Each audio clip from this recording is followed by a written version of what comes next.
أمان الوجود بذكر الإله وتصفو الحياة. بهترین شخص کیست و بهترین عمل چیست؟ به نام خداوند بخشنده و مهربان.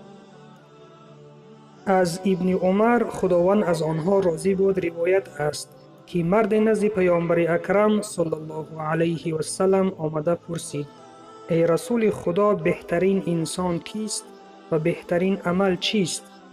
پیامبر صلی الله علیه و سلم گفتند: بهترین شخص کسی است که منفعتش به مردم بیشتر برسد و بهترین عمل اینهایند: داخل کردن خرسندی به قلب مسلمان، دور ساختن غم از او، پرداخت نمودن قرضش، برطرف ساختن گرسنگیش.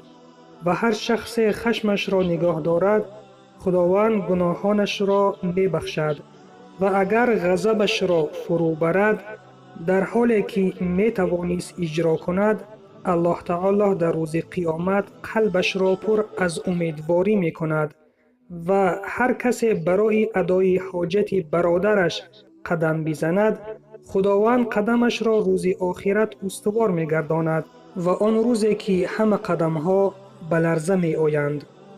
روایت طبرانی. برادر و خواهر ایمانیم، خودی تو می توانی یکی از بهترین ها بشوی. فقط حرکت کن که فایده‌ات به مردم برسد، تو یکی از بهترین ها می شوی. و سلام بر آن شخصانی که راه هدایت را پیشه گرفتند.